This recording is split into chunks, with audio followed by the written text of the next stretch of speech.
How's it going, everybody? This is Dave Meltzer. We're finishing up the week here on Wrestling Observer Live with Dave Meltzer. That's me, of course. Brian Alvarez of Figure 4 Weekly, and we're going to have Les Thatcher, longtime veteran of pro wrestling. He was a wrestling fan from childhood, going back to the 50s in Columbus, Ohio.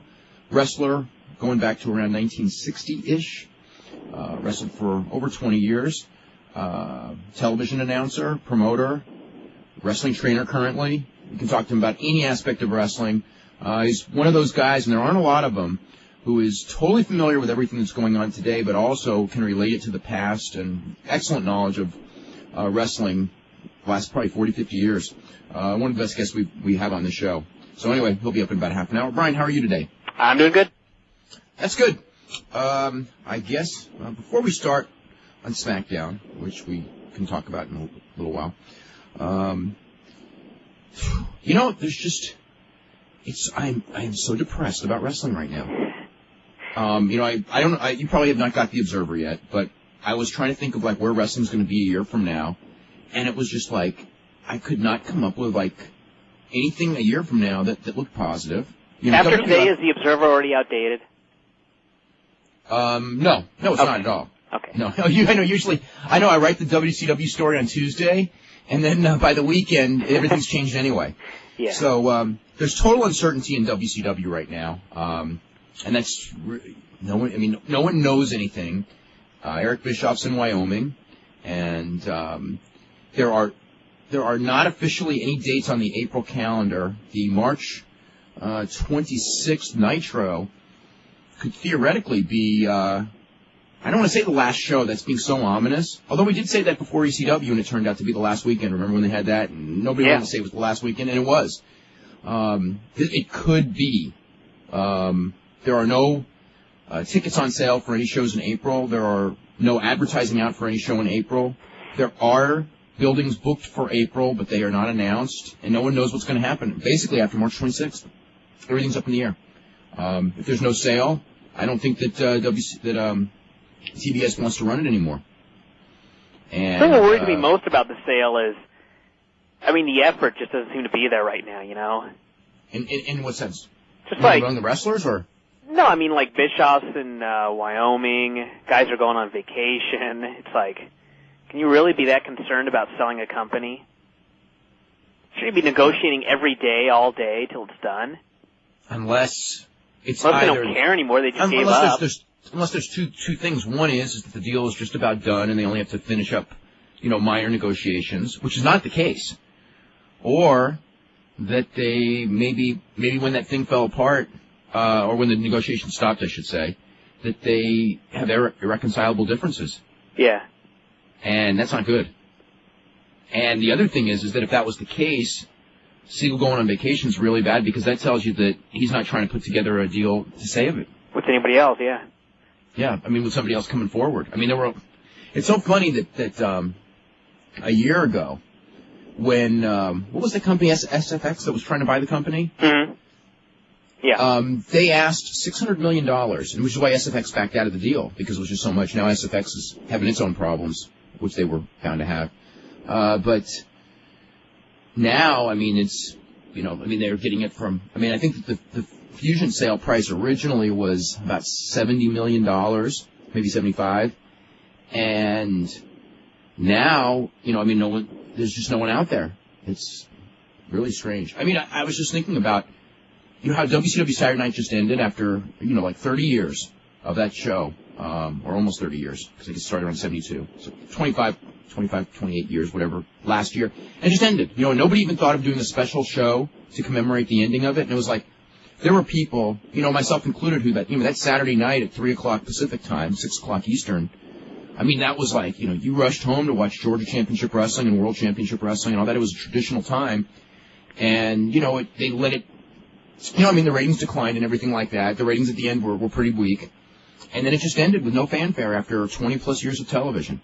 Mm-hmm. And now, the history of wrestling on this station, that TBS, which goes back to the early 70s, it could be over in just a couple of weeks. There are no plans. And, I asked around, and it's like, literally nobody knows anything. No one knows, are they going to put reruns of wrestling on? Are they going to put a movie on? Are they going to, are they going to do the big angle to blow it up to build for a return? But without saying when the return's going to be, because nobody knows. And then the other thing is without a new ownership, can there be a return? Or is this just, all of this secrecy an angle? Remember, we're dealing with Eric Bischoff. Yeah. And, we know the basic idea that they want to do, which is the shutdown and all that, but I'm sure they don't want to do it in a way that everyone sees it coming, and they would rather do the surprise. Of course, surprising all your own employees, I don't know if that's quite the right tack to take, but they've done that before, too. I know, but at least in the past when they were doing things to fool the employees, it was like, okay, we're going to fool the employees into thinking that this guy quit. Or we're going to fool the employees into thinking that these guys really hate each other. It wasn't, we're going to fool the employees into thinking that they're not going to have a job, there's not going to be a promotion, there's going to be nothing. We're going to fool them until they're scared to death. But they've been doing that for the last year, too. I mean, it's been total uncertainty in that company for 14, 15 months now. But at least that was real uncertainty. Yeah. But they would be telling them, they weren't fooling them. The point is, how many times did Brad Siegel tell those people that we're not interested in selling, we're never going to sell? And even to the point when this fusion thing was announced, it was like we had no plans, if this thing falls through, of shutting down. We just got a great deal, and they're better equipped to handle it than us. All that stuff that was said to the employees.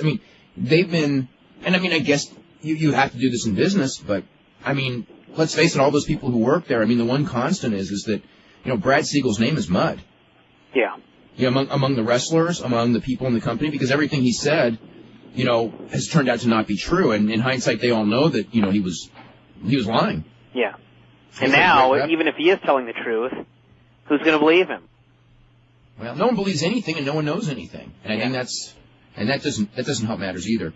Going back to Saturday night, another thing that's so sad about the ending of that show is how many shows really last 20 years? In television? Yeah.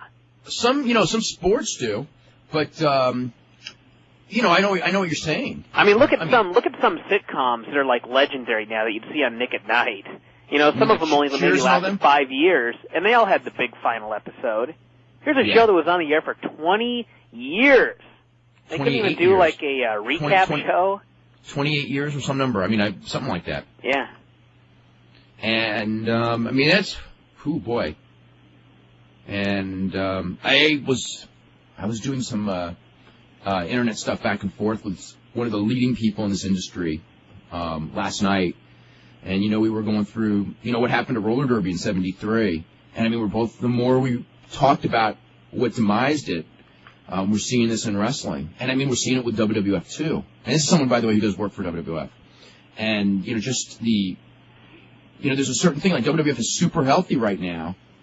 But, he was very, very concerned about a year from now. WWF, which is the one thing I wasn't. I was like, when I wrote the thing in the Observer this week, in this week's Observer, I was so concerned about the future of the industry, but not really WWF. It was pretty much, the future of everybody else, with ECW going down and WCW and at the position that it's in, and nobody willing to step up, and nobody on that, when we were talking about, like, who's going to come in and replace these fallen companies, and I don't see anyone with the combination of product knowledge and business knowledge who's going to come in and start something that can actually sustain it. Everyone who starts something, all they do is, for the most part, build up red ink. Yeah. So why would it be concerned like a year down the road for the WWF? Failure to elevate new guys getting stale. Just the fact that there's one company will cool off the business, which it will. It will, but you think that they would let it go that far before they change something around? Once it starts going, look at WCW. And granted, that was like, well, yeah. But WCW was almost as powerful a few years ago, 3 years ago, as WWF is today. Not quite. And look how quickly it turned around. From a $55 million profit to perhaps being out of business in 3 years. WWF is not going to, because of XFL, they're not going to make that kind of a profit this year. Mm-hmm. XFL's draining them and everything, but I don't know. Believe me, I think WWF for the 1 year. The one thing that the WWF will have that, if they were the only company that WCW doesn't have right now, is it's not like it's going to get to a point like in WCW where they got rid of all their talented young guys and they all got signed somewhere else and they couldn't get them back and there was nobody to elevate and everyone that they did get was just totally green. I mean, WWF at least will have the young guys under contract, plus they have all their developmental guys. And I don't think that if there was like a huge downturn, it would be something like there wasn't talent or there weren't guys to elevate. You're right about that. They've done a lot better job of building for the future, and that is probably the big difference. I mean, Bischoff on this show is talking about, this is what we need to do. We need to get some young guys. We need to get some fresh faces. But he's screwed because where are they going to come from? If WWF was a monopoly, I mean, they wouldn't have that problem. Yeah, just the question is, if there's an economic downturn and they start cutting the developmental, well, who knows? They may not do that. And the there's just a lot, who knows? As far as, short-term WWF is fine, and their business is still fine. I mean, they were, Monday, Tuesday, they were at the, MCI Center, 2 straight nights in the same building, sold out both nights. Their gates are as big as they've ever been. The last pay-per-view did better than I expected it would do. I mean, it did a good number. WrestleMania is going to probably do close to a record number, if not a record number. And it's not like that they're dead after WrestleMania. I mean, they got Austin and Triple H, right there to go to. Yeah. So, anyway, SmackDown did a 3.9 last night, which is not a good sign by any means because NBC was in reruns, so the competition was the weakest it's been in a long time, although Survivor has a huge buzz right now. It did a 17.1, but it's been doing that every week anyway. And Friends only did an 8.9, which is, it's been doing 13s, so anyway, let's see. I think it deserved that 3.9 in my opinion. You didn't like the show? No, I did not. Okay. I don't think it was a bad, I liked most of the show. There were things I didn't like, and I'm sure. I mean, the Vince Trish thing. It left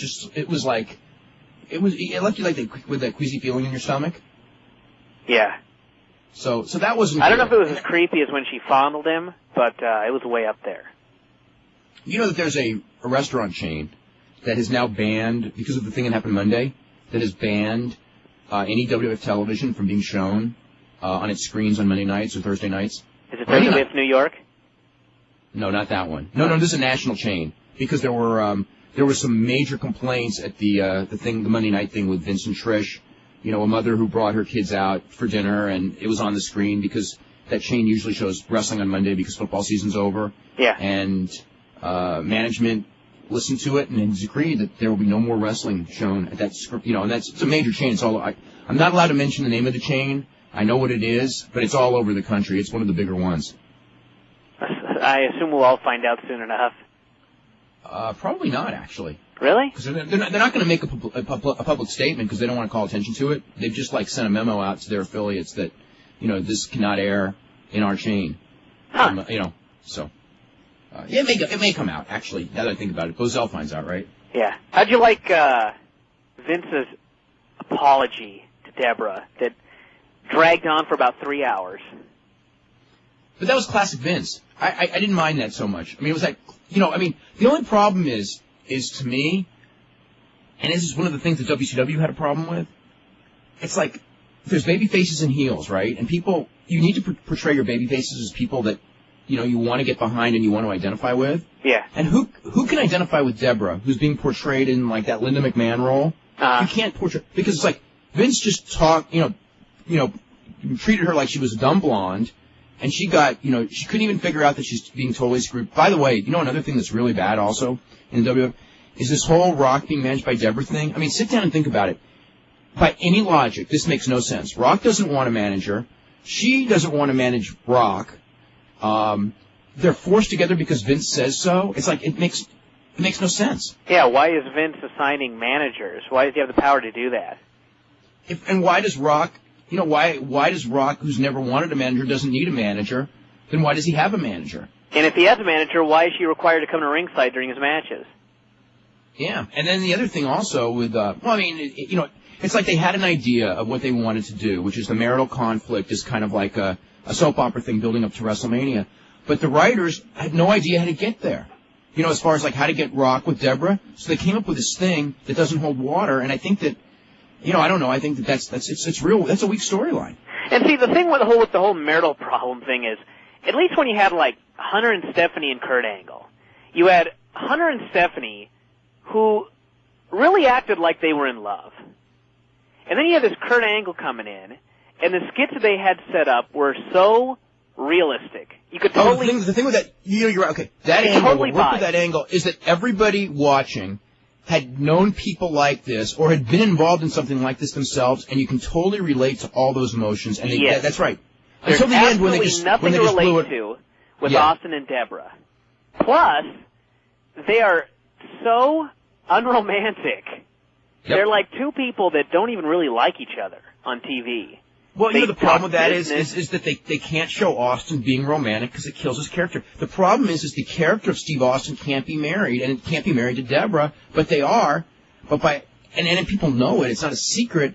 But by using that, it's like Steve Austin, the character that people want Steve Austin to be, is someone who uses women, kicks them to the curb, and just drinks beer all day in his underwear watching ESPN. You know what I mean? Yeah. And then comes out and kicks ass when he wrestles. They don't want someone with a wife, let alone, a manicured, you know what I mean? Yeah. Like a wife that looks like, not saying she doesn't look good or, for her age she looks phenomenal, but you know what I'm saying? Not a beauty queen made up wife. I mean, he could even have like a cute wife, but not this glamour wife, right? Trophy wife. And it's like it goes against Steve Austin. It goes against the whole character of Steve Austin, and then the whole thing of, I don't know. When that show ended, it's hard to feel sorry for their marriage getting strained when you never really could get into them being a couple. Yeah, you had no build. Well, then again, the Hunter and Stephanie couple, that beginning was pretty contrived too. Yeah, but at least there was a lot of time built up where they were together and hugging and kissing and acting lovey. Here's Austin and Deborah in the locker room. He's lacing his boots up. Oh, hi. Yeah, I'm getting ready for my match. Hi. Okay, good luck. Yeah, thanks. Well, the thing is also, was so weird to me, is when that show ended, and the final scene is Austin looking back and Deborah's with Brock, right? Yeah.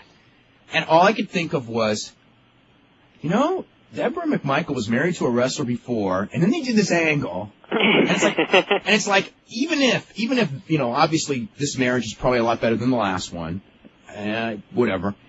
It's like, if I was Deborah, I would go, you know what?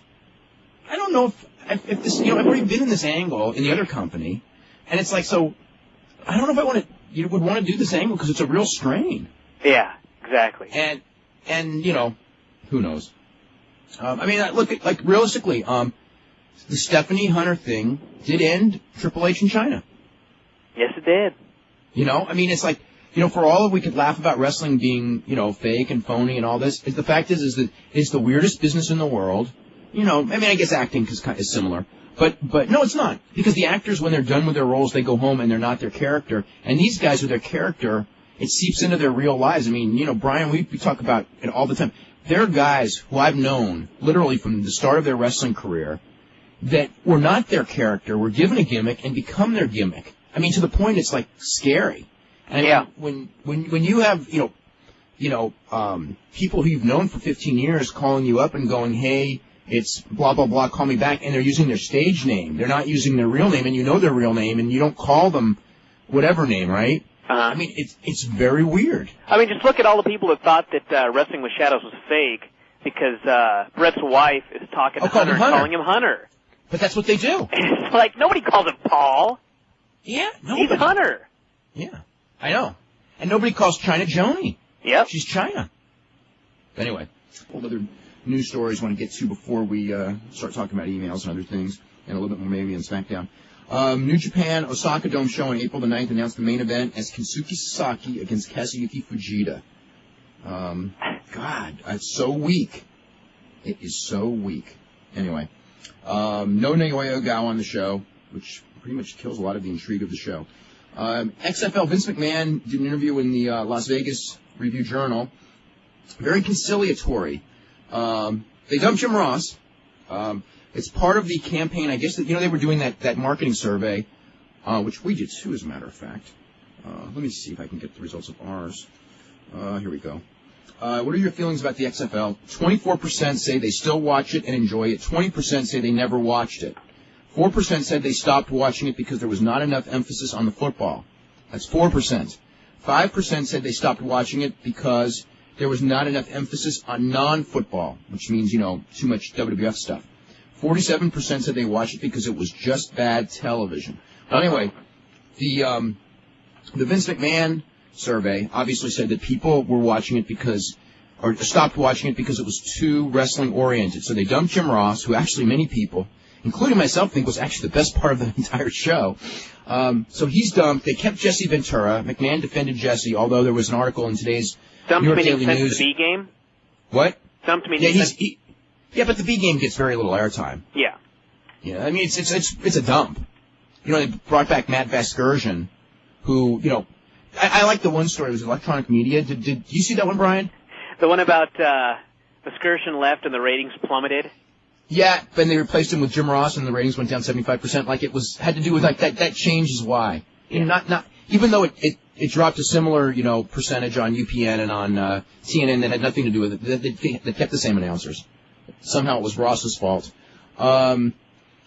He compared Jesse Ventura to Howard Cosell, which is so ludicrous in so many ways. I mean, but whatever. But as I said, the New York Daily News actually, there was a column today where they pretty much strongly said that if there is a second season, and they're talking like there will be, but I'm very skeptical of that if there is a second season that Ventura would be dumped anyway. They are going to discuss rule changes. I think that they need to, make the field like 60 yards so there's more touchdowns. Okay. No? No, they won't. But they're going to try. I'm sure they need some offense because I think one of the things why they think that the league is failing is because of a lack of offense. Let me see. He said that the league more work on the rules, more work on TV production. That he had gone too far with his comments on the NFL, but he said that the media and NFL writers have not been fair to the league. You know what? I agree that the media hasn't been fair to the league, and I also think that has absolutely nothing to do with the ratings decline because the media was ripping the league before it started, and all those people sampled it and didn't like it. And they didn't like it because somebody told them not to like it. They didn't like it because they didn't like it. Yeah. You know? And they got to, you know, I mean, the reason it's failing on all three networks, and I don't want to get too much on this because we talk about it too much anyway, although, actually, you know what? Monday, I'd say 40% of our emails were XFL. And then yesterday, after I gave that little speech about the ratings, we can get an XFL email the whole rest of the day. You need to give that speech every day then. Hey, you know what I was thinking? Maybe Vince really believes that the media turned all these fans away. Because Vince, with the WWF, I think he has this impression that the fans will buy whatever he tells them to buy. And so maybe his idea is, well, the media, the readers will buy whatever they tell them to buy. If the media runs down the XFL, the fans will stop watching it. No? I mean, I don't think... Oh, does he think that? Hey, listen, you need a scapegoat, right? Of course. Who's going to say, I blew it? Although, he was, again, with the... But I just like trying to figure out how Vince McMahon's mind works, like if he really believes these things. I don't think he necessarily believes anything. I think he just says what is the right thing in his mind to say. I mean, there's no sincerity in anything. Mm-hmm. And I think to him there's no difference. It's kind of like, there's a question here about a fight coming up on the Pride show. It says Satake against Tadao Yasuda, yeah, okay. And Eddie Goldman, who I guess was on the previous show, because there was an email here. Let me see if I have it. But anyway, it says Eddie Goldman said the fight may be a work. And you know what? It doesn't matter if that fight. I actually explained this to Eddie on a conversation. It doesn't matter if that fight is a work or not because the end result is going to be the same. And nobody cares. I mean, you know what I'm saying? Yeah. It's like that audience in Japan that's watching it. They've seen works in Pride. They've seen shoots in Pride. The people come back. They just want a good storyline and something that they can believe while they're watching it. I mean, some of those Pride fights have been obviously works, and most of them are not. Mm-hmm. I think that's Vince's world is that there's real and there's phony, but it doesn't really matter because he can make the phony real anyway. Yeah. This is a spot that they're doing. Brian, have you heard about the new radio ads that they're doing for the XFL? Oh yeah, with all the complaints. The one where they go, the XFL is taking the world by storm, a new attitude, new rules, the most intense football on television. Wait a second, who are we kidding? Nobody watches this stuff anymore. Can you believe, their own ads, they're saying this? And then another voice, which is supposed to be the voice of a fan. Yeah, the ratings are dropping like bricks. The announcer's, well, what do you think we should do? The fan goes, I don't know. Well, we have halftime in our locker rooms. We don't want that. announcer, well, how about we put the cameras in the cheerleaders' locker rooms? Oh, yeah. And then stop with the hype and fireworks, put plays back in that make sense, stop making fun of Rusty. That will bring us back. Yeah, Vince also said that it was a bad idea to do the Ventura Rusty Tillman thing. We knew that when we saw the commercials.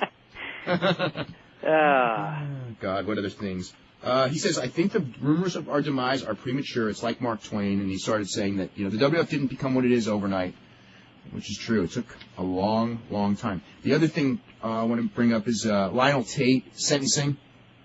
Okay, Lionel Tate sentencing took place today. Actually, it was a huge national news story. He was sentenced to life without the possibility of parole. So, Brian, you know when you're talking about the life being 20 years and all that? Yeah. That's the parole date would have been 20 years that he could have gotten out, but this is no possibility of parole. So this is real life. And there's here, I was listening to the radio today, and it was actually the lead story because and it had nothing to do with the wrestling aspect of it, although it was kind of brought up that maybe he was imitating wrestling and maybe he wasn't.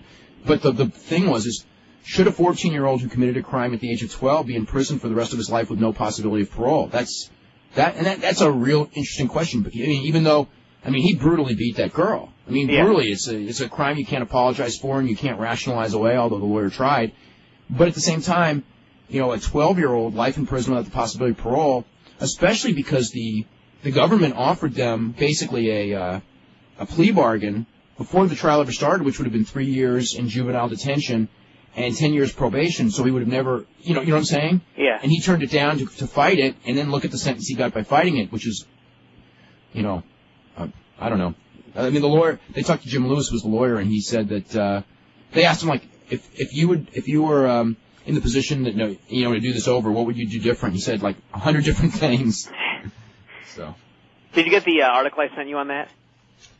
Which one? I've seen 2 articles on it already. Okay, well, basically I sent you one, and it's like when I get on the computer every day, there's like the top 10 news stories right when I get on the internet right there, and it was third from the top.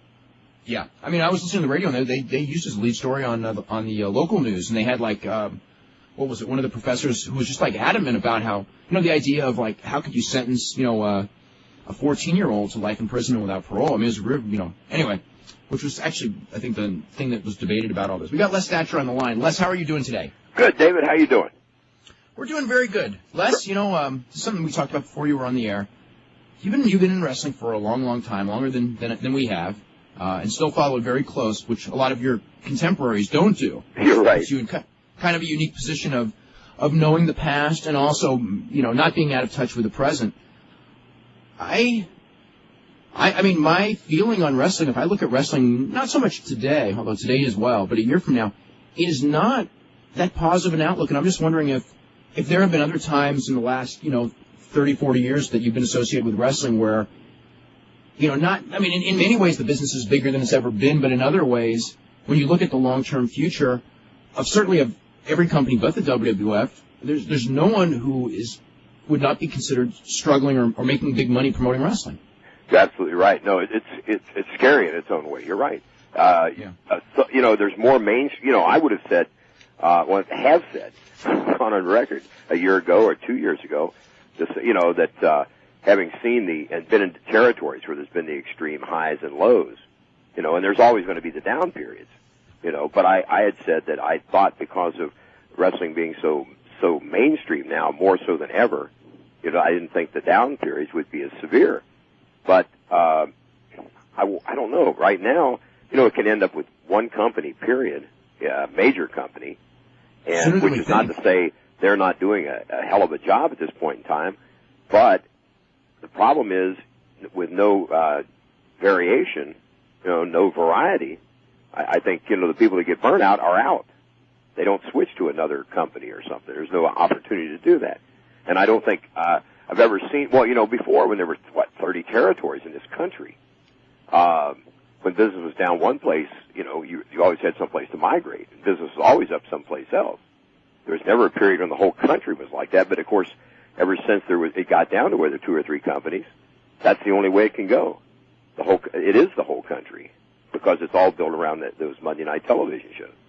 But even in the old days, if you had a territory that was doing poorly, you could theoretically sell it to ownership who could spend money, bring in top talent, and get the territory back on. Right, exactly. Now, that that method, which is the method that Bischoff originally used, you really can't, okay, let's just say he was bought by someone with money to burn. I mean, they can't get Rock, they can't get Austin or all these guys because they're locked up. And then there's nobody else out there, that's kind of floating around that in and of themselves, you're going to put them on TV and they're going to turn the territory around, which, could have been done in the old days just because of, the nature of, I guess, just the competition, competing with Vince McMahon, maybe. Right. There was always surplus talent someplace, and now there's not. You're right. That's to me why it sounds so silly when they start talking about whether it's Hogan or you or me or anybody else is talking to this network about starting a whole new federation, and what are we going to found that on? And talking about somebody with deep pockets to do that. I don't care if it's the smartest wrestling man in the history of the business. If he doesn't have the talent to carry out his ideas and his angles, well, it doesn't work anyway. And whether it's Hogan or Jesus Christ, you can't build around one person if everybody else has no name at all or name value. And I would think to start from scratch with no centerpiece of any, like a Rock or Austin, I can't believe it would take less than 4 or 5 years to actually get ahead of steam. I kind of think that, the point of having these contracts is these guys can't go somewhere else. And if there was only one major promotion, you wouldn't really have the need to have all these guys under contract. But they would. But they would just so people couldn't start up. Vince is not gonna say, okay. Vince is not gonna fall prey to the idea that his guys are he wouldn't put anyone on television without having a contract on him for the very reason that somebody could start up and steal him. But the point will be that if there was only one company, there's only so many slots on TV. And you're only going to need a certain number of contracts. I mean, if you only have room for 30 or 40 guys on TV, and theoretically you have 200 guys or something that you'd have to have under contract so no one else could start up, is that even feasible? Well, probably what they'll do at that point, you're right. I think that they won't keep as many people under contract, but they'll keep anyone who they think has any potential of being box office under contract. Uh-huh.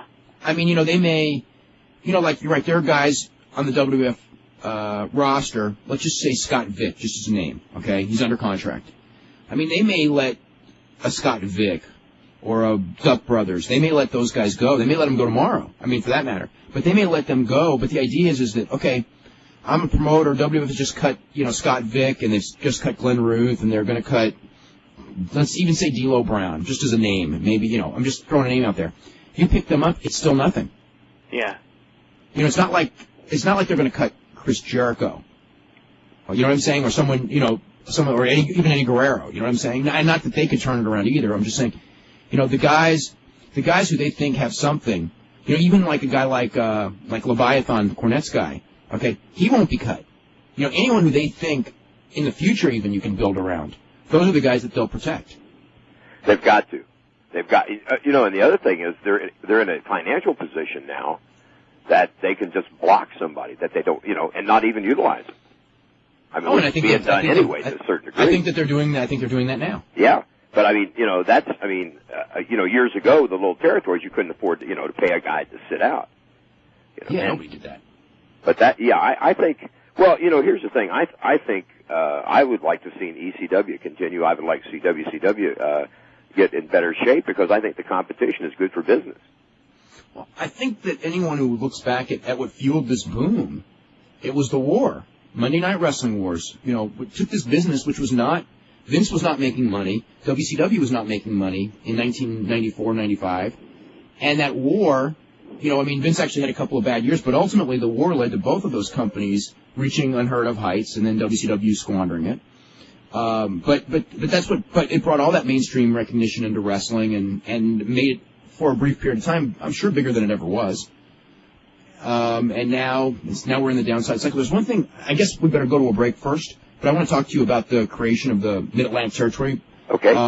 That is kind of like if you say that the Mid-Atlantic Territory is what spawned WCW, which would be a fair way to say it, that's now maybe on its last legs, and how because you were there when they made all those new stars, when they made Steamboat, when they made Flair, and all those guys, and for whatever reason, it doesn't seem like these guys are able to make it, and I want you to talk about how these guys, like a Flair and a Steamboat and, all the guys that Greg Valentine and all the guys, Piper, came in there and how they were made and what, made that territory great during its period. When we talk about, the Carolinas, when you were there, they had, when I think back of this, because of the, perhaps the, I don't know, the ending, so to speak, of this company perhaps happening. I don't know.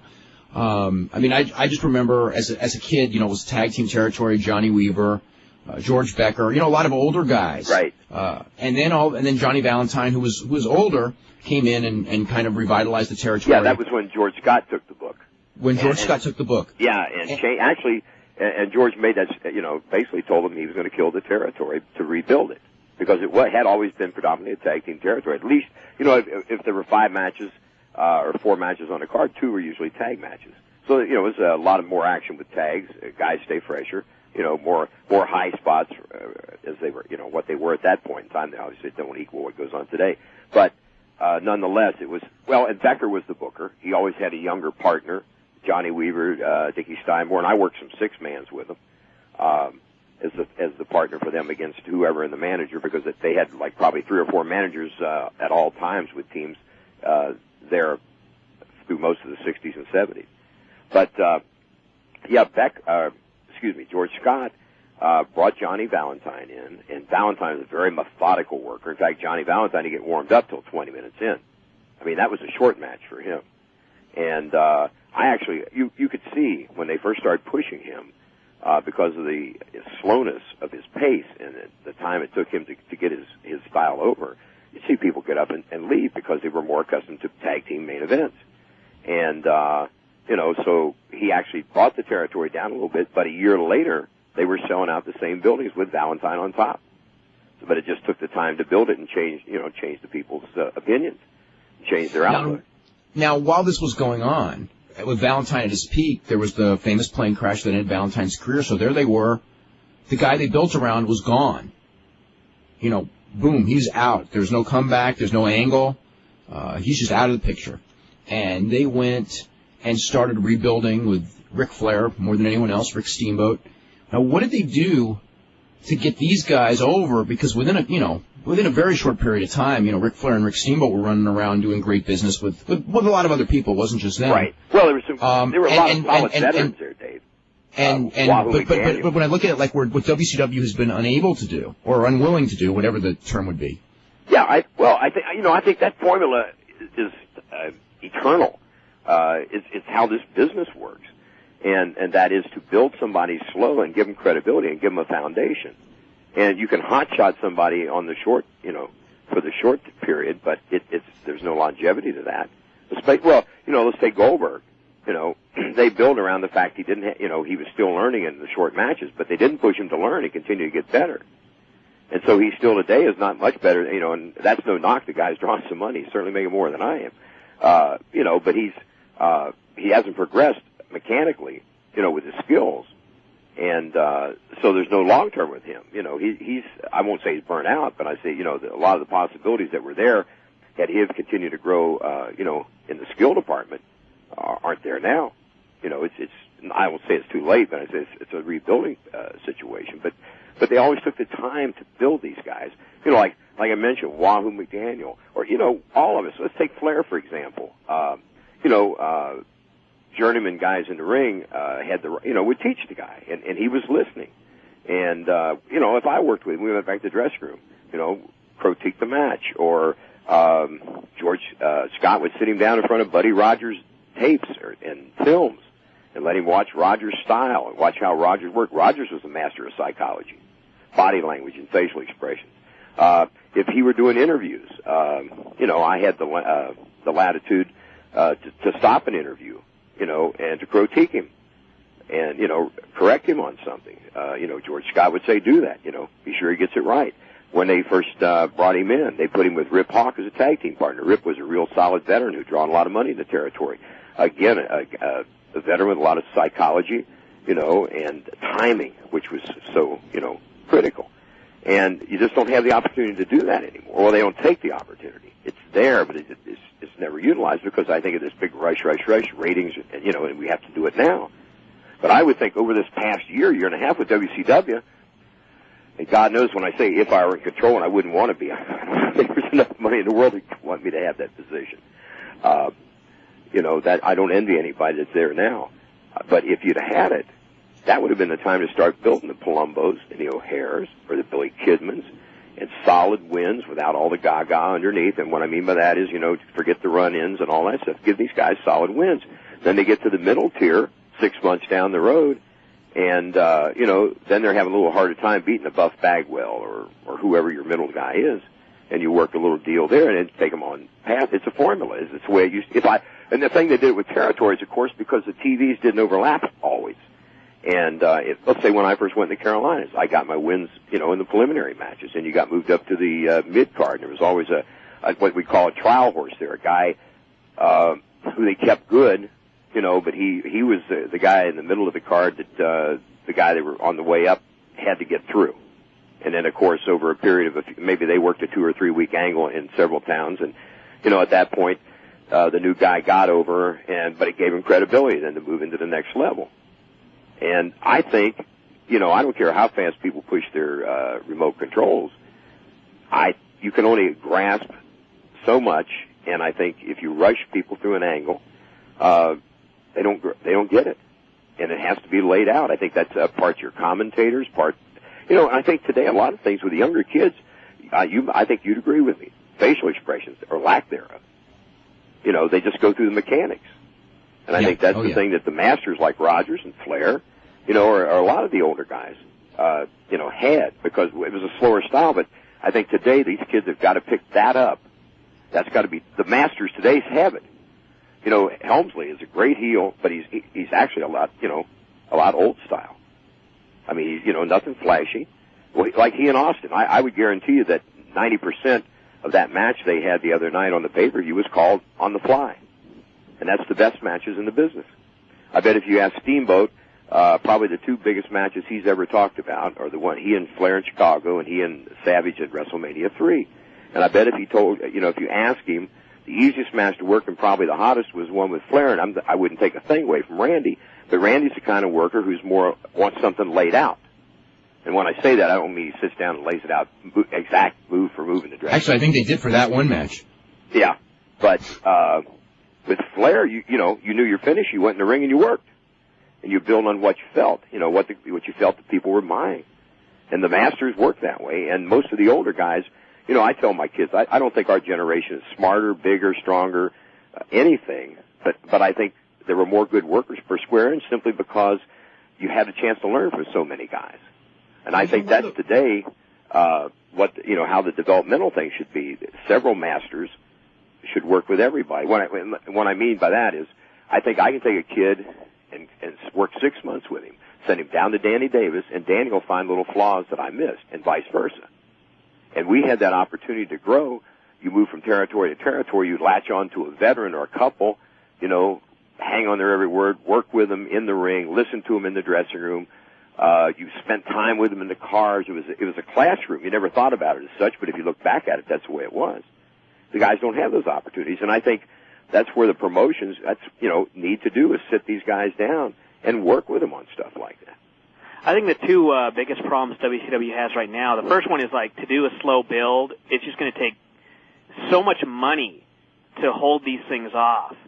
And I don't think Fusion has that kind of money. I mean, it's not like something you're just talking about. You can't rush things on TV and everything like that.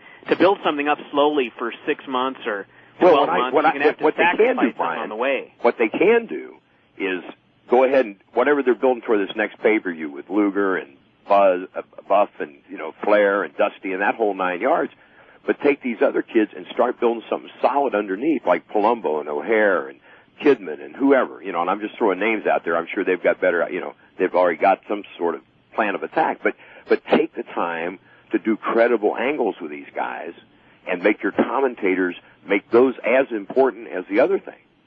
And when I saw Luger do a job for Palumbo the other night, I thought that was great. Then he did it again. Mm-hmm. And that's the right track. And when I say that, I don't mean just stop everything and start building it from scratch. You can't do that. Go ahead and use, what they've got until they can get this foundation under it. And as they do move the stuff at the top that's, that doesn't have any lasting qualities anyway. I think that's the biggest problem now. Fresh ideas isn't all they need. They need some fresh faces. Let's go to the phone calls. Let's go to Ed in Texas. Ed, what's going on? Yeah, how you guys doing today? Hey, Ed. Very good. What I wanted to talk about is a while back I had sent you an email asking you about Kerry Von Erich, about what he would have been on before his accident, and you said that the drugs had kind of hampered him and he had already been past his prime. And yesterday I talked to you about heavy metal, and you pretty much said the same thing about the drugs had hampered his career. And I was wondering if you guys could give me maybe like a top 10 list of performers that the drugs really robbed them of their career, or that they could have gone and done so much more. Jake Roberts, Buddy Landell. I mean, there's Buzz Sawyer, Jimmy Snuka. Robbed Buzz of his career, robbed him of his life. Yeah, he died at the age of 32, and when he was 32, he was considered, probably 10 years past his peak in this business, which is amazing when you think about it. Yeah, and the kid was a hell of a performer. I mean, and a good athlete. a phenomenal athlete. Yes. Yeah. I mean, there's, Kerry Von Erich without, David Von Erich. David Von Erich would have been a superstar in this business, because the one thing that David had that the other ones didn't have, the other ones had like Kerry had this great look. It was like Palumbo-ish. But he had the charisma. He knew. I don't even think he knew. He just had it. When you see him in the ring, and all this, and he was built up perfectly too because his father took care of him. But David was actually a smart worker, right, and a good interviewer, which Kerry was not. Kerry drew a ton of money without being able to talk at all, and without. He could have been. He was a good athlete that could be carried to a great match, but I would not call Kerry Von Erich on his own a great worker. But no. David was more a Jack Briscoe style worker, or Dory Funk. Yeah, one of the best matches I ever saw was a 60-minute match that he had with Ric Flair. The Hawaii match, or he actually had a lot of them actually. Blown, but they still worked, and I mean, they just. God, he was. Everyone thinks he was just a brawler, but he was such a good worker. Who, Kerry? No, David. David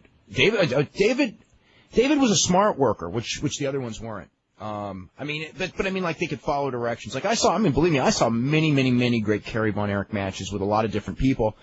But, again, it had to be the right heel in the right circumstances. I remember it would always be weird with Kerry in that he would have a match where he would look like he was the greatest babyface in the world as a worker. Like almost like a steamboat, almost equivalent to a steamboat, but bigger.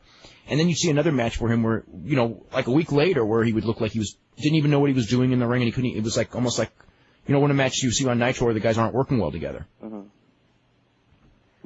Yeah, also, I wanted to ask you guys, especially Thatcher, since he's been around for so long, is when was the last, if there ever was, a legitimate world title change?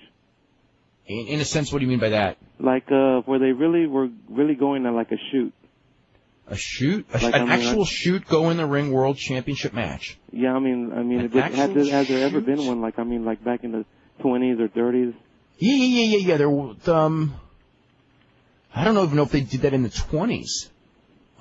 Maybe, I don't know if this was a world title match or not. Lewis and Stecker had a 5 or 6 hour draw, the real famous match in Omaha in 1916. Right.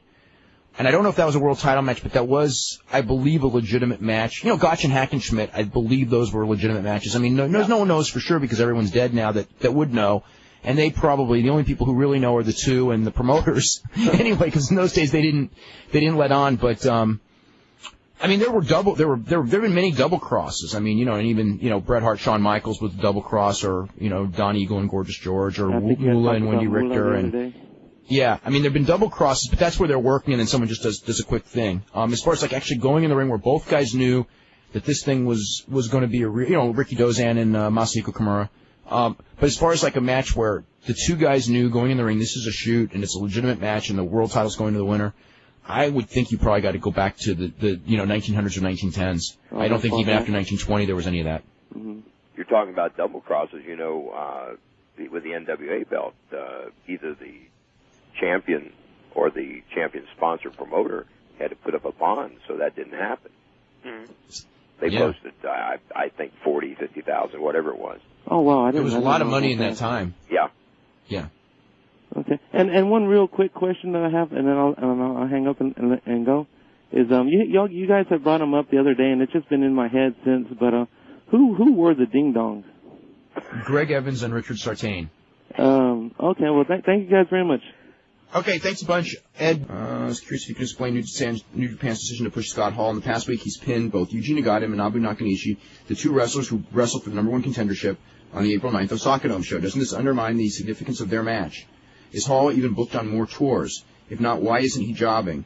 Usually the thing is that you want to make the guy big at the beginning of the tour, and then you beat him at the end of the tour. That's kind of the way they used to do Americans, and I think since Hall hasn't been there for years, that's the idea. So then when you beat him, you've beaten someone who they built up. He goes, if so, why didn't Hall receive the title match at the Osaka Dome rather than Fujita? The whole Fujita thing just confuses me. That's all I can tell you. I don't get it.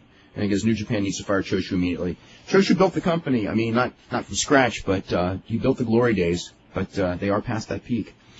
That's from Brooks, who goes, I read on the Torch website the WF was very upset with Taz's commentary. Have you heard anything about this? All I know is I watched the show, and it was what I feared. Brian, what were your thoughts about that? As far as Taz's commentary. I mean, it was pretty much what I expected. I don't know what it was that, I mean, there wasn't anything like, I thought, man, they're going to kill this guy for that, but... No, but I thought 2 hours was going to be too much, and it was. Well, I think we were stuck no matter who was put in that position. Yeah. Made Lawler look good. Yes, it did. I'll tell you the other thing, watching that show last night, I don't know, Les, did you watch the show last night? No, I didn't get a chance to see it, Dave. Okay. When I watched that show, I was more annoyed at Michael Cole because he didn't have Lawler than I usually am. Meaning... Lawler you mean just his regular comments because Lawler wasn't there to make fun of him? Yeah. Yeah. Yeah, I mean, it just was like to me, Michael Cole came off a lot worse than usual watching that show. Even though I liked a lot of the wrestling on the show last night. The Vince Angles. The Vince Angle. What can I say? What did you think of the Vince and Trish thing on Monday night? I did not like it. I didn't either. Okay. And you know what? I'm under the impression I heard that he didn't either. Vince didn't? No. Well, then who did? I thought that nobody liked Vince. In fact, that was a comment that someone had told me had been made. Then why didn't you do the thing the next day? If he didn't like it the first day, it was worse on SmackDown. That's why he did the long apology to Deborah. He was talking to the fans of America. But then that would have been fine, except then they did the thing of the same thing. It's not the same thing, but they did, Wow. That was sort of repulsive. They did this French kiss with a camera on their tongues. They just, David, if you're sincerely my friend, take your clothes off. I mean, if it were, I'm not averse to the TNA thing, but I think if you find some creative way to get, like if she walks by, there's a hook and it grabs her blouse and tears the blouse. Okay, that's creative, and you've got your TNA. And now I'm entertained a little bit, right? But just to say, hey, take your clothes off. Now, are you people impressed? No. I just think it was too smack you in the mouth type of stuff, It was too cruel, too hard to be entertainment, be entertaining. Too much like a bully in a scary situation and almost like a preliminary of a rape scene, and that's just not entertainment. Right. Making Chris Candido wear a diaper. Now, that's funny. It's giving him, doing something that he wouldn't want to do, and it's entertaining, but it's not over the edge. I don't know if that's a good parallel, but you get my point? Yeah. But yeah, it was just, like I say, it hit me in the face. It was just too strong. Yeah, exactly. This sounds good. One thing also about that show tonight, I wouldn't call it a bad match, but if Chris Benoit were ever involved in a match that was not good, it was last night. Who was he against? Was it Perry? Yeah, Who? Perry? And then he did that. He was doing like a German on Dean Malenko and fell down. Yeah, that's true. But I still thought that was overall good. I thought that the Chris Perry match was good, although it was rough in a spot. The one spot in the Benoit match with Dean, and the Eddie thing was just like two moves. It was just, the Brainbuster and the Frog Splash.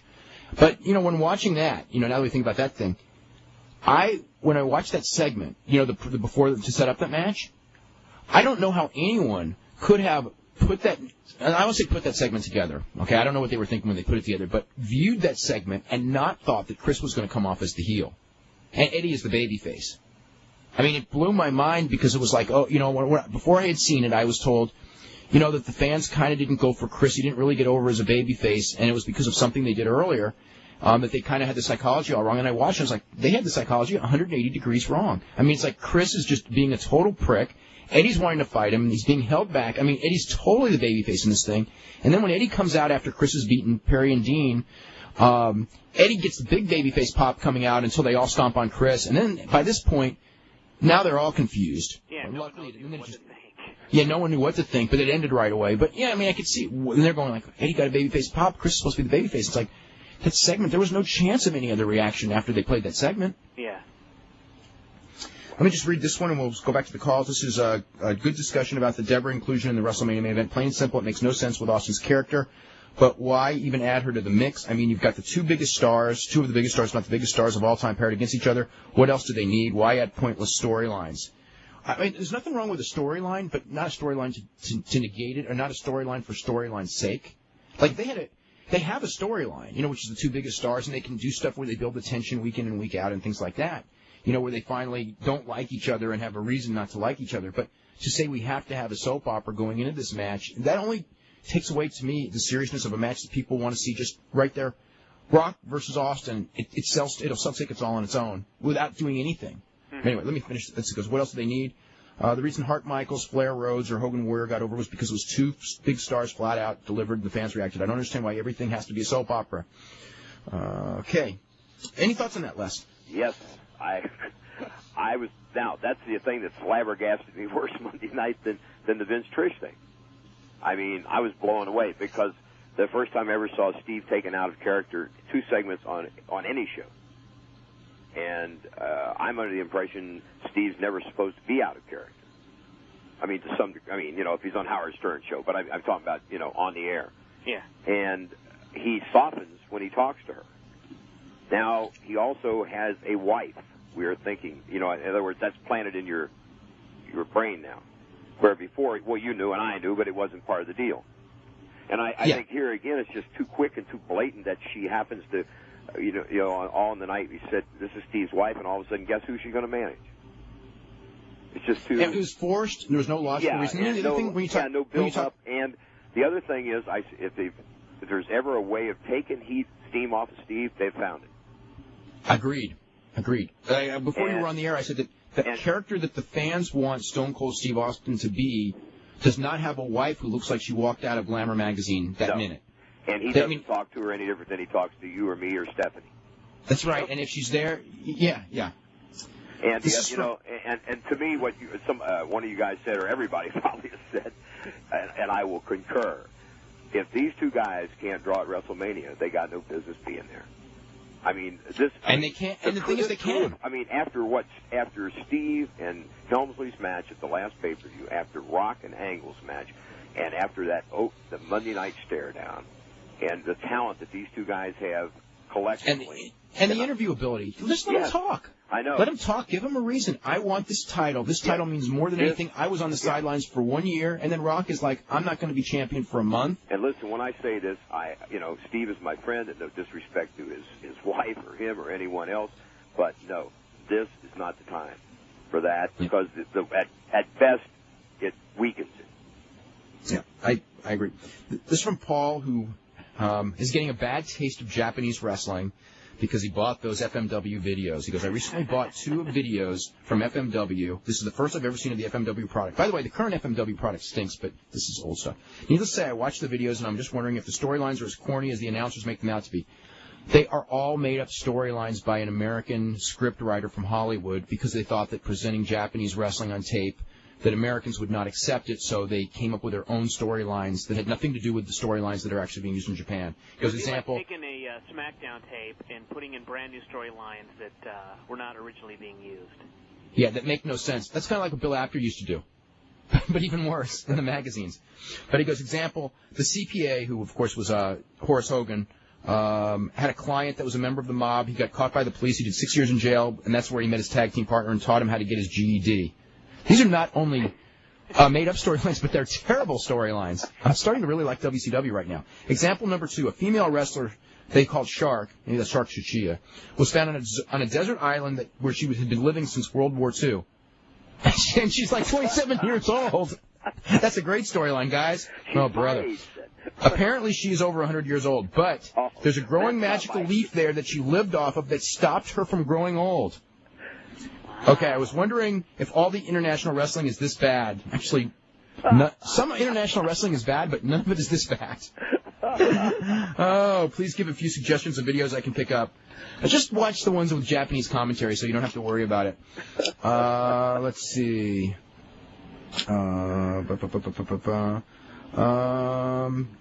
This is someone, Jim Kopoulos, who says, upon listening to yours and Brian's discussion about the potential downfall of the wrestling industry, I began to think of the events that truly brought down WCW. In the beginning had to be the main event at Starrcade 97 when Hogan refused to job clean to Sting after the year and a half of build-up. Do you honestly believe WF would have had the same ending if they had a year and a half build-up? No, I don't think so.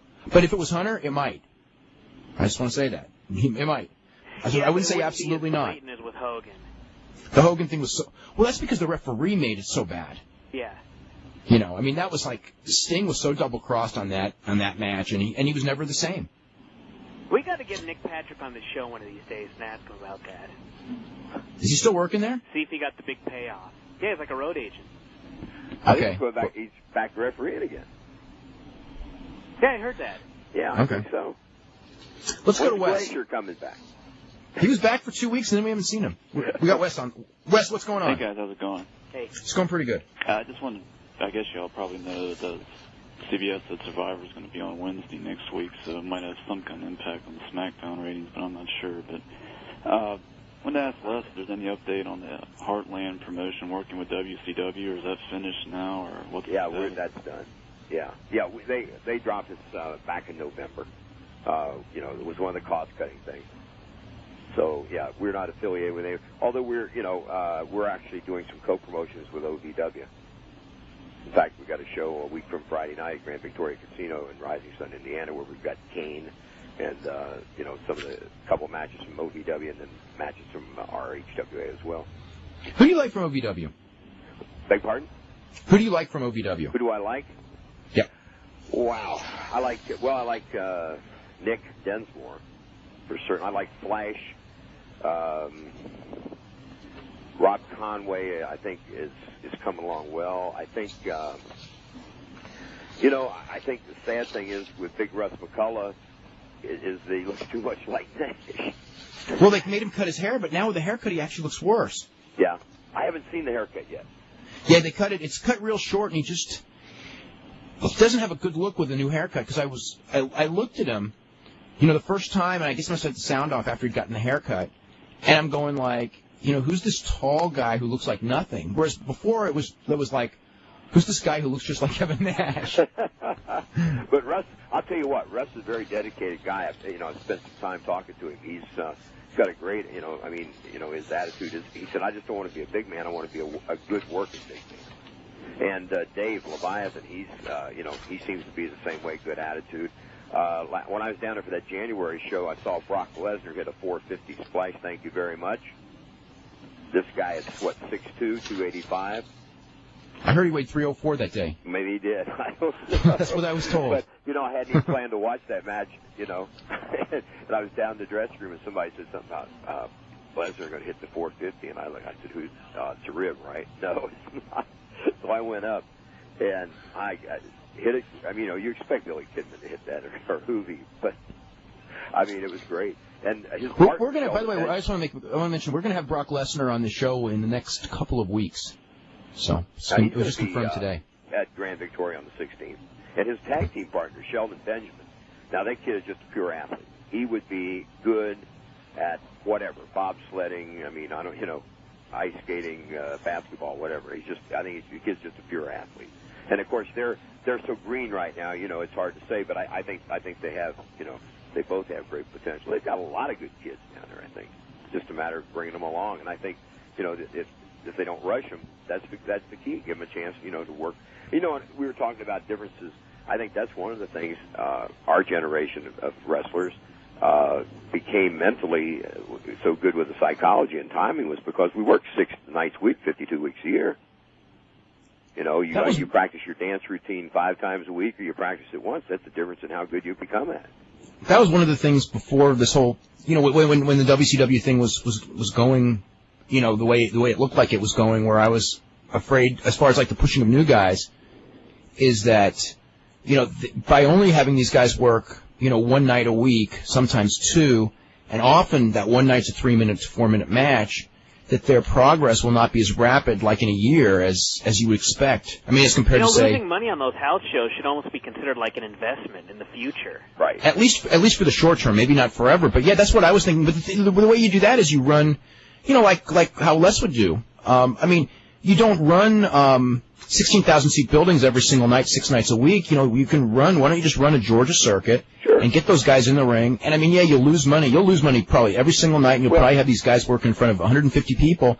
But the bottom line is, if they're out there 4 or 5 nights a week working like that, in a year, they'll be able to draw you money in the big buildings, hopefully. Right. Why'd they cut out the Wildside deal?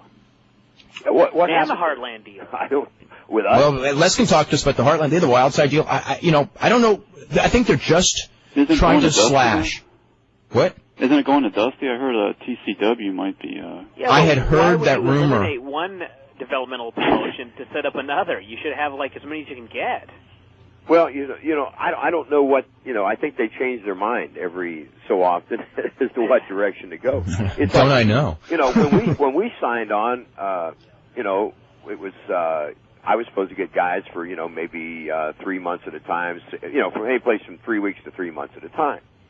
And then the idea was, well, we can't do that. Why? Well, there was never an answer for that. I don't know, and I'm not sure that they knew, what it was all about.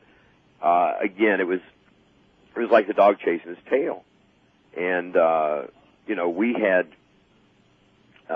we had set up for these guys to come in. We had made arrangements. I'd found a place where they could stay at a discounted rate. All these preparations. Well, we're not going to do that. So it was just, I don't think they know. And I think there's too many, hands in the pot. I think one person needs to carry the direction. I think, we're trying to set something. Cornette, Danny Davis, and I have sat down and talked, and we're working on a situation now where we're going to try. I won't say we're not going to combine the two companies, but we're going to try to combine enough to run some co-promotions. Like, I brought Jimmy and Danny in on this Grand Victoria thing, which we initially had, and we're obviously getting the use of a WWF star because it's a nice venue, and it's like a vacation for them too as well. They can come and have a good time. So anyway, we're going to try and get the OVW tape on in some markets up here, and for this market, and then they're going to include a couple HWA matches on their TV, and I'll probably go down and do color on those with Jimmy, and then we'll. Like they ran that big show in January. Well, it was a Christmas Chaos, which was, had to be rescheduled. Anyway, they did like 5,000 people. Well, we're thinking that at some point, if we get those TVs on, say in this area and up and around Dayton or like that, then we can have 2-3 shows like that every year in the different cities. Plus, we can combine on the medium-sized shows like this casino show and the best of both offices, and then. Continue to run our little clubs as well. Like Danny runs a Sunday evening show at his place. We run a free show on Tuesday nights at our place to give our guys, an opportunity. And we've talked even about exchanging some talent on those. So, but try to give the guys a chance to work with different guys and also give them more dates. Let's go to Phil in New York. Phil, what's going on? Hi, how you doing? I have a question for Les. I know that in the 70s he used to team with J.J. Dillon a lot. I was just wondering what territories that was in, what kind of worker was he, and if you have any interesting stories from that. That was in the Carolinas, and he was a good worker, very solid. And JJ's got a great mind, a very fertile mind for this business. He was an English teacher before he got in the business. Started as a referee, and we met actually. That was the first time he came to the Carolinas. The first time he'd ever been on the road. He just worked around his home for Vince's dad. And had never been out on the road. And some mutual acquaintance, that I forget who it was, it's been too many years ago, told him to look me up when he got to Charlotte because I'd worked the territory on several occasions, and that I would show him the ropes. So I was sort of his mentor when he came to the Carolinas, and they gave it to me as a tag team partner for a while. Good worker and a great head, great psychologist, and so it wasn't more the comedy work or anything? No, solid, and a baby face. Wow. Yeah, we were baby face. Where do you see his career going now after this fusion deal? I mean, is he on good terms with Bischoff, and did he leave the WWF on good terms? And I'm not sure if he's on good terms with Bischoff. I really don't know about that relationship, to tell you the truth. As far as how he left the WWF, I think they were a little upset with him leaving. But I don't know. I think Jim is good at what he does, and Jim takes a lot of bad raps. I think simply because he's the hatchet man. Well, he was Vince's hatchet man. Yeah, and he's also been put in that position down there. So it's not as he has to carry out things that aren't necessarily his ideas, or he maybe doesn't even agree with the decision. It's just he's told to do this. I've known the guy for 33, 34 years. And he's had an incredible history. Yeah, and he's a great talent in the business, and that's one of the amazing things to me with brains like that down there. And I mean, when I say this, these are all old school guys, but I'm saying take what they know about psychology and build on it and use it, in a modern setting. It would be Joe Hamilton, JJ, Mike Graham, who's been utilized to some degree, I guess, before, but. Yeah, JJ, I'll tell you, he talked me into riding a Greyhound bus. He was very thrifty. It's kind of a funny story. We were going to Richmond, to wrestle, Richmond, Virginia, and then going over to Roanoke, Virginia the next night. And he called me. He said, listen, neither one of us have to drive. He said, we can catch Sandy Scott in Richmond and go to Roanoke with him.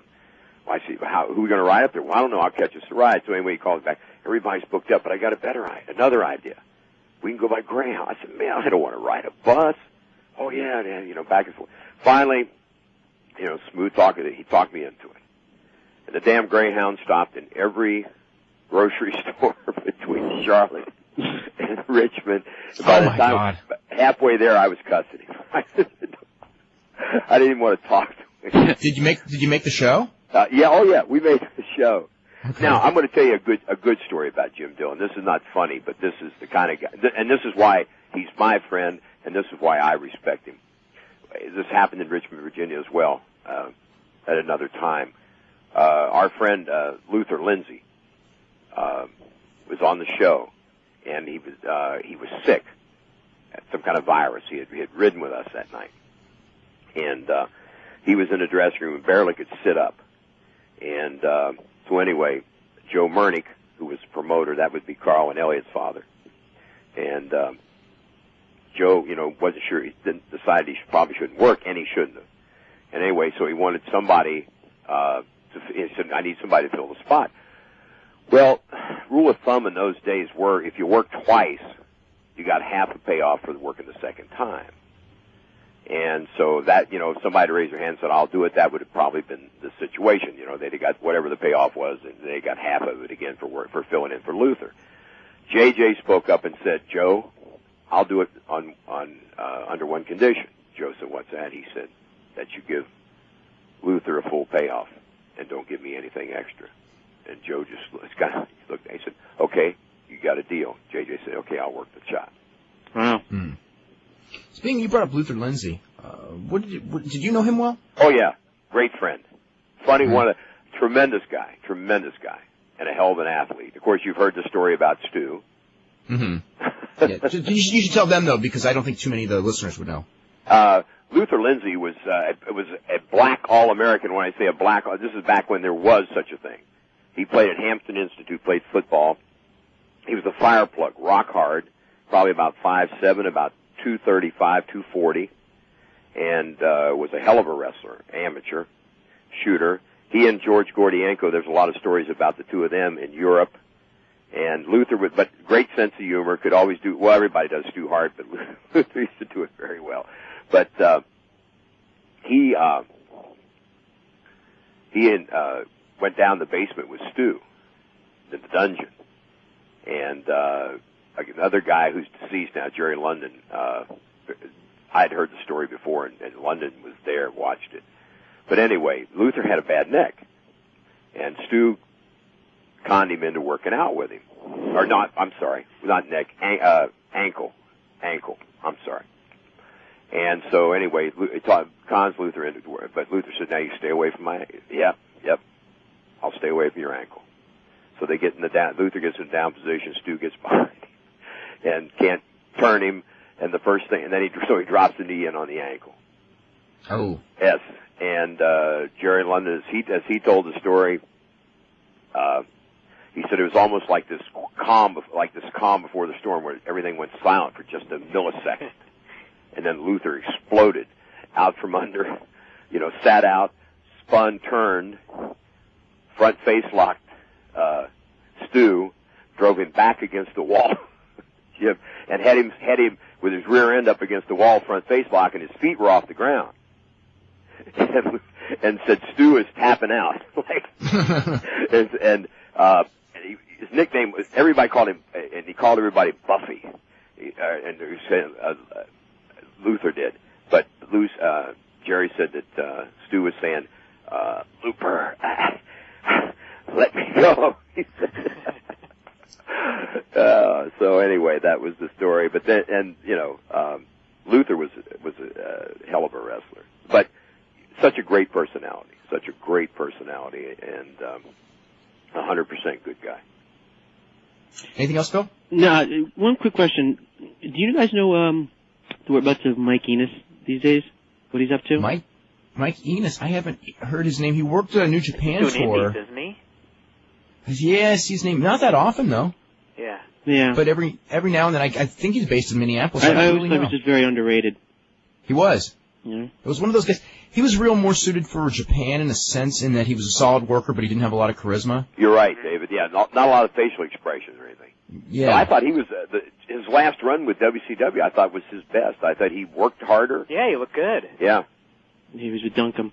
I do have one quick question. In the 1984, with the beginning of the Rockin' Wrestling thing, with Richter and Moolah at the Garden, that first match with Cyndi Lauper and Lou Albano, the ending there was really weird. It was like a double pin, and it was just suddenly announced that Wendy won the belt, but it didn't seem that way at all. Was that a double cross, or? No, I think that's probably how, Moolah had held that belt forever, and this was like, it was supposed to be the end for her, although it turned out to be not the end for her. Things worked out. But I think that, that probably out of deference to her, she picked the finish, and she picked a finish where she wouldn't look bad. Since she was doing the job. I'm just assuming. But I just remember that being a really bad match. Yeah. I mean, it was like, it was like this big match, because it was on MTV, which at that point, it was a huge audience. I mean, they did like a 9 rating, which nobody does now. And it had been built up because of Cyndi Lauper and everything. Like this big thing was kind of where Hogan and Piper first started getting over with their involvement in that as well. And I'm just thinking, like, this is the biggest audience to watch wrestling in years and years, and I'm watching this match, and the match was just so bad. The ending was so odd. Yeah. All right, well, thanks a lot. Okay, very welcome. Let's go to Charles. Hey, Dave. Hey, how are you, Charles? Pretty good. Hi, Les. Hi, Hey, how you doing? Hey.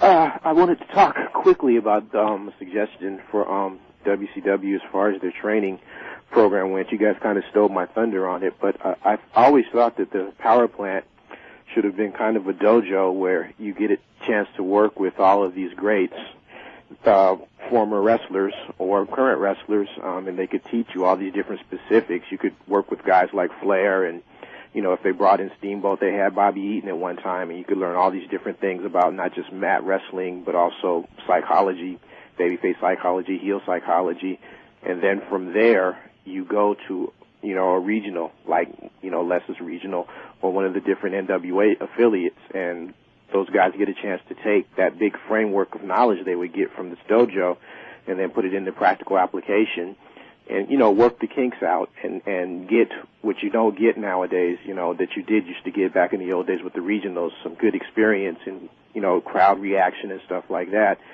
And then you send reports back on the guys, and, for the guys that are making good progress, their little gimmicks and whatever are starting to pick up, then the company starts to develop vignettes for them, and you show these vignettes maybe on the Saturday show, and, now you've trained the guys, you've given them, experience, they've got a chance to take it and make practical application with what they learned, and you've also created a buzz for them, and then at that point they're ready to be debuted on national television.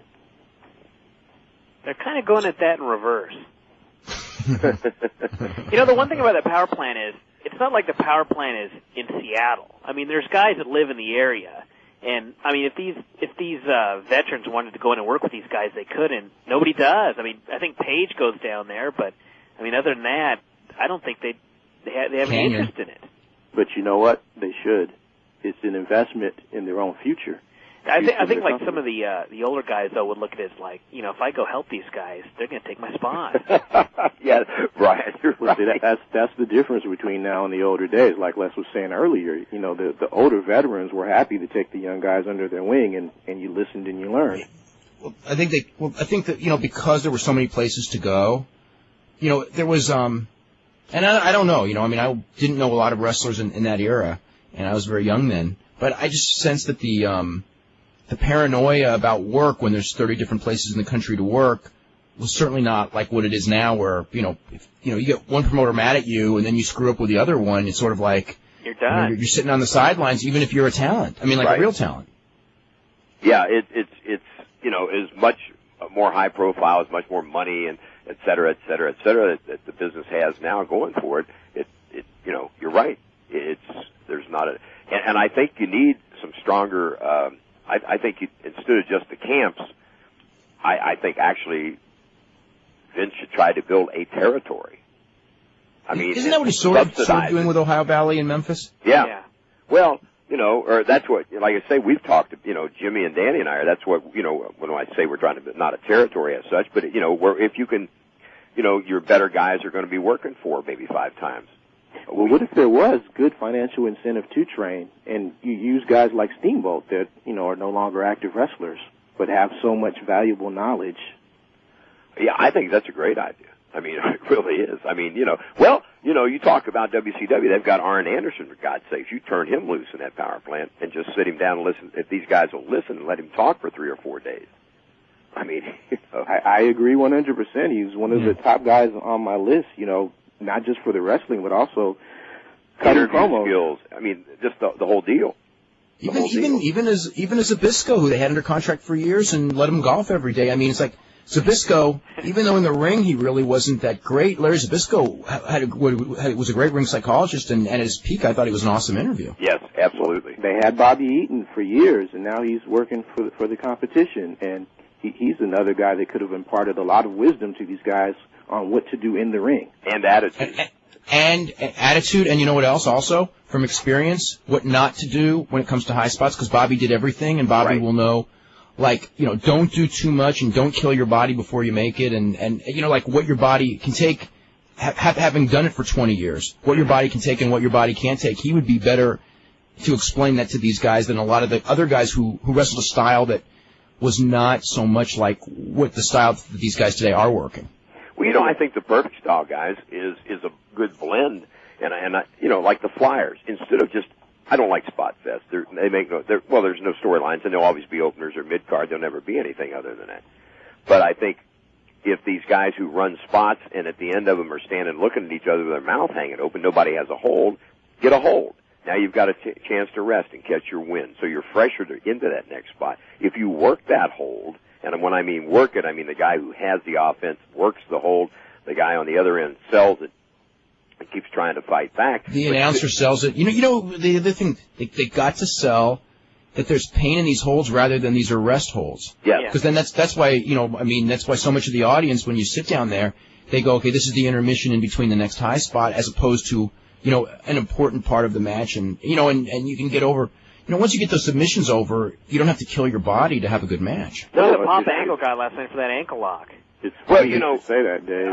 I have guys watch O'Connor and Rogers from Comiskey Park for facials, body language, and just plain psychology and timing. And and I tell them you're not going to see any great big high spots here, but what you are, you're going to learn all these other things. Now take those and apply them to the current style. And you've got the whole game. You've got the whole package. And you're a complete wrestler. So now, sad thing is a lot of these kids that are flyers can't work, and what I mean by that is in the truest sense of the word. So if they don't work with somebody that knows their style, they're dead. Averse to a Dean Malenko who can even work from the right side when he works with a guy from Mexico. Mm-hmm. God bless him. I watch him do that, and I'm stymied. I thought, how the hell do you do that? But I mean, he can work virtually any style. As can Benoit or Guerrero. The best lucha guys, stop and think about it, that are over south of the border, that are over up here, are the ones that work more in American style because that's what I think that's because they work Japan. And in Japan, you kind of have to work, especially a smaller guy in Japan has to work with guys from all the different styles. Because those guys also, could work European style, too. Right. But, I mean, like Ray Jr., he works, he knows how to sell. Oh, yeah. And a lot of those other guys did great spots, but they were never going to get over here because they didn't slow down enough to let you to tell you a story. Ray did that when he was in Mexico, too, though. Because I remember, Ray, when he was young, I saw him, do things on some shows that, he would be, in the middle of the card, this is when he's first breaking in, and maybe he'd have some horrible openers and the conditions weren't the best and blah, blah, blah, and the crowd wasn't really into it, and Ray would come in there, and it was the Ricky Morton thing. He just sold and sold and sold so that when he tagged out to his uncle, who was his tag team partner at the time, the place would come unglued, and everything his uncle did looked like gold because, he was making the comeback for the little nephew. Well, you talk about working hard selling. Now, here's a story that Brian Pillman told some of my kids when he was up at our gym one time, and I was laughing because I was seeing it happen. He and Steve Austin were working with Steamboat and Flair over Germany, England, I'm not sure, but anyway, in Europe, in a tag match. And Brian was telling the guys, he said Flair worked so hard at selling for him and fighting to get back to the corner to tag Steamer that he blew Steve and Brian up. They were the ones that were on off. So it was interesting that you said the job of the announcers is to put those holds over, not as rest holds, but as holds that cause excruciating pain. It just made me think of an old example during the 70s. You've actually talked about it before, but I can remember the matches with Dusty and Pak Song when like you say, Dusty would blade the shoulder and Pak Song would just have the claw hold on, and even though it may have been a rest hold, for us as kids, it wasn't because it was put over that this guy had this superhuman strength in his hand and he was killing the other guy, and you see the blood gushing. So we never looked at that and got bored with it. We just wanted to see the comeback. Well, plus one of the things with that I remember is that you bring a guy along. Dusty was a master at this. Dusty would take a heel and give him a move, and he would destroy everyone, up and down, up the card. Just destroy everyone with that move flat, and then when they got the move on Dusty, Dusty survived it. And when Dusty survived it, the place would come unglued, so Pak Song was killing everyone with a claw, and later, Mulligan with a claw, or, whomever it was. And Dusty would, he got this hold that put everyone down, and then they got it on Dusty, and Dusty would sit there in that thing for 5 minutes that everybody else lasted about 10 seconds in, and he'd twiggle, wiggle his finger, so he's not dead. In the place, all he had to do is wiggle that finger, and I remember, Les, I'm sure you remember that. Oh, yeah. And not just Dusty, a lot of, Bob Armstrong, every area's top babyface probably did that, right? Sure. Oh, yeah, but that's the thing, timing, and it's not how much you do, but how you do it and when you do it. And that's, I think that's where, the kids today are getting lost in all the big spots. And don't get me wrong, I am not adverse to the spots, I'm just, to minimize them, to maximize the value, minimize the amount, and so that it means something.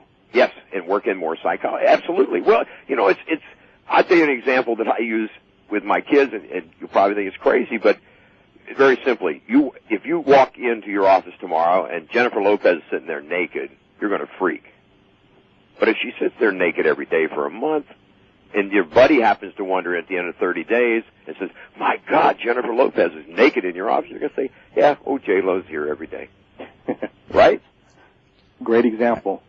Let me just say... I can visualize this. I didn't mean to create any problems here, guys. I wanted to thank you in advance, Les, before I get off, and then I'm going to ask another question. But just to thank you in advance for all your contributions, both in the ring and outside of the ring, to that great Mid-Atlantic promotion. Thank I grew up watching it, and it's part of the entertainment I enjoyed as a young man, and it's helped mold me to the man that I am today. And I really appreciate it. When you're on the show, I always try to listen, and if I have a chance to call in and talk to you. God bless you. It's when people say things like that, it makes it worthwhile. Believe me. Thank you. Charles, when you say that, because it reminds me sort of like that whole thing of that kind of a realization that TBS era could be over is really weird. It's really weird. I mean, it's like when it finally hit me, and it really was this morning. I mean, because I didn't hear the rumors and everything, but, you didn't really think of it. And then, basically talking to someone, and it was like, we're booked through March 26th. Right. And then it was sort of like, well, what about April? It's like there may be no television in April. It may be over.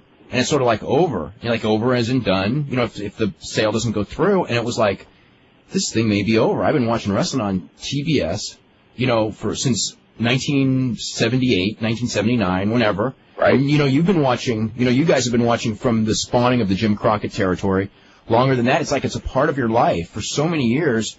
And it's one of those things that it's not like a sitcom where 5 years, 7 years is going to be over and they're going to move on to something new. This was something that you figured would be a constant, and it's really hanging by a thread today. It's very sad, Dave. It really is. It makes you dust off some of the old videotape and stuff. And, at the same time, you question yourself, well, why does it have to end? Why can't things just get in order, and I guess that kind of leads into my last point. When I look at the WWF and I look at their top three guys, you look at Rock, you look at Hunter, and you look at Austin. These are phenomenal guys, charisma-wise, in-ring work, the whole package. But when I look at WCW, when I look at Goldberg and I look at Steiner, I go, with these two guys alone, they should still be able to compete. I mean, from the standpoint of perception, when you match Goldberg up with any of those guys, it's easy to sell this guy as being able to kill those guys, and Steiner as well. So I just think it's a matter of getting that right leadership at the top, because, the old maxim is everything starts from the top and trickles down. The right guy with the right vision and the right mission statement, and then running the company correctly from that point, because they still have the potential to do it. I think the biggest problem right now is, and here comes another crazy analogy, but it's like you cheat on your wife and she catches you and you promise her it's never going to happen again, and it does, and she catches you and you promise again and it does, and you get my point?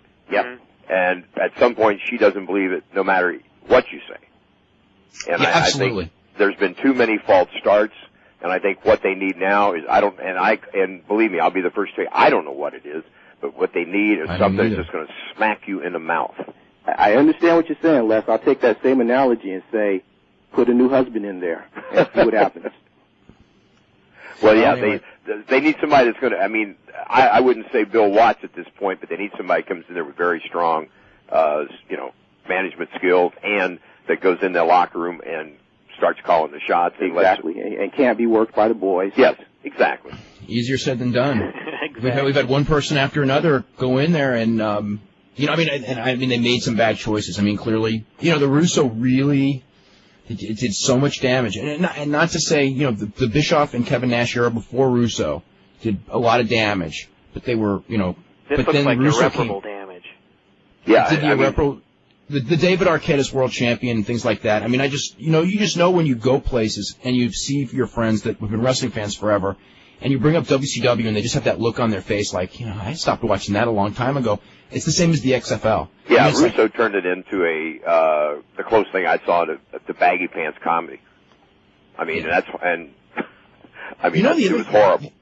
The other thing is did you watch Nitro on Monday and see the thing with the cat and Chris Kanyon in the hospital? I saw the tail end of it. Okay, because I don't know how to say this other than I know that when I watched it was like, this is not okay. It's not drawing any money, and it's. Are you talking about the Thunder show with the forklift? No, not the forklift, the one on Monday that we talked about, because I missed the Thunder show. Okay. This is where Miss Jones is in the hospital, right? Miss Jones in the hospital, and they, do this whole thing, and they have this thing, and they get every joke in that Vince McMahon had gotten in when he was in the hospital in one skit that went over and over, on and on and on with the defibrillator and the whole bit. But when it was over, it was just sort of like, okay, what was the purpose of this? I don't want to see these guys wrestle any more than I did, and it was just like, it was supposed to be funny, but it's not funny. Right. It was supposed to be entertainment, but there's no entertainment value to it whatsoever. And from the context of wrestling, I don't know where it fits other than someone's going like, we have to hit the 18 to 34 demographic, so therefore we have to be funny. And it's like, okay, I love funny in wrestling. You know, it doesn't have to all be wrestling. I love Steve Regal. I love Mick Foley.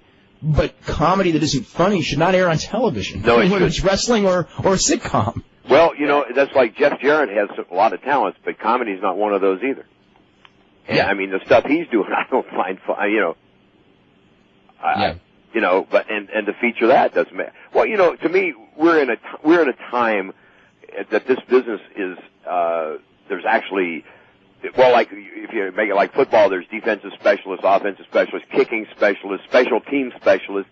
Now, you know, I think it's time to start dividing people. Those who know how to do skits should do them. Those who know how to work in the ring should work in the ring, and limit the skits, and the people with the skit skills, if they don't have ring skills, should limit their in-ring and feature them more in the skits.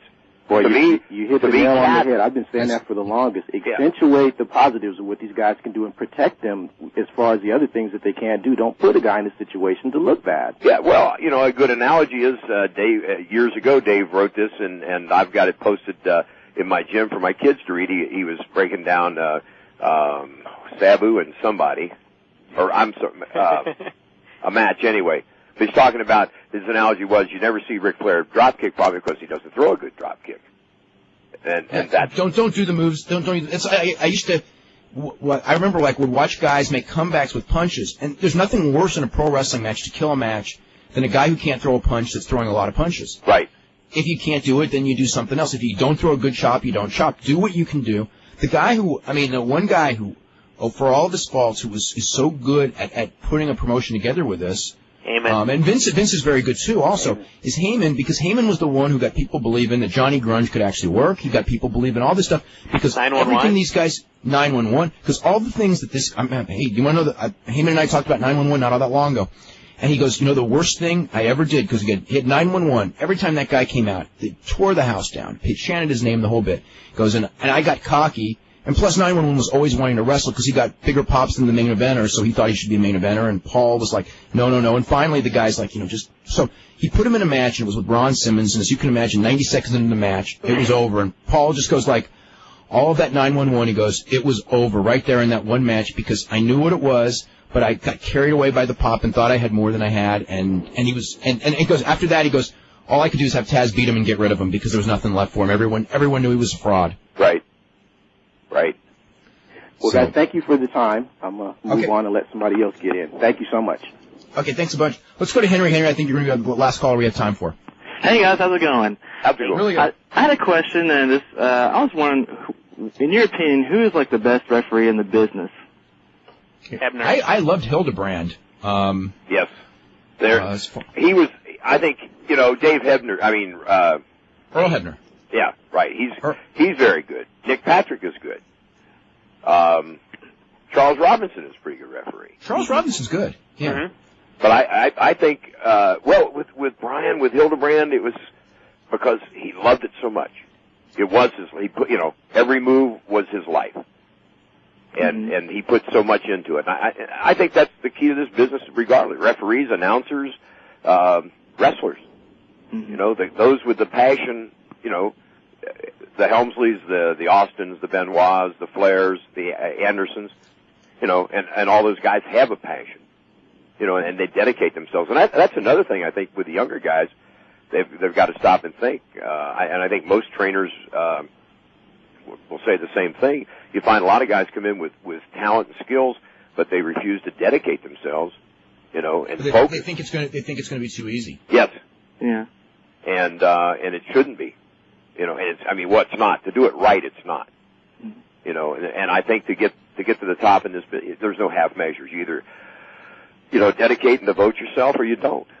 You know, that's another thing as far as, you know, Angle, that you know, you got to give this guy, aside from the fact that he's gotten so far so fast, credit for leaving his ego at the door in that Kurt Angle did more in sports than anybody else in this business practically. There may be one or two exceptions, but almost anyone. And he could walk in here and just go, if it was a shoot, I could beat everyone. And he didn't have that attitude. Right. Or, you know, why should I do a job for this guy? I mean, you know, or, you know, look at me, you know what I'm saying? And he came in there and learned, he learned to sell. A lot of those shooters don't want to sell because it goes against everything they were taught from the age of 6.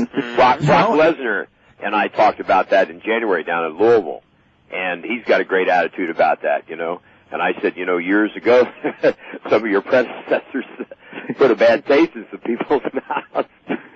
Carl Gotch was me one. And he said, Les, it's a show and it's entertainment. He said, I want to learn to entertain people. He said, the hell with the other stuff. The thing with Brock Lesnar that's going to be so difficult as compared to Angle is that Angle, if nothing else, the one thing is he sells good, but he's also not a huge guy, even though he's like probably way stronger than anyone really realizes.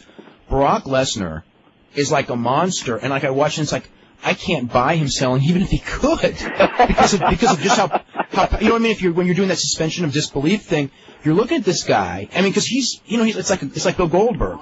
Where you look at him and you just go, like when he sells, it's almost like it doesn't click because, okay, what could you really do to this guy? He's like a mountain. Right. So it's going to be, that's going to be tough. Whereas, I don't know. He's an interesting person. Yes. Another question is, where do you guys see wrestling in 4 months? I don't even know where it's going to be in 1 month. Yeah. Right. That's it, guys. Have a good weekend. Okay, you guys have a good weekend, too.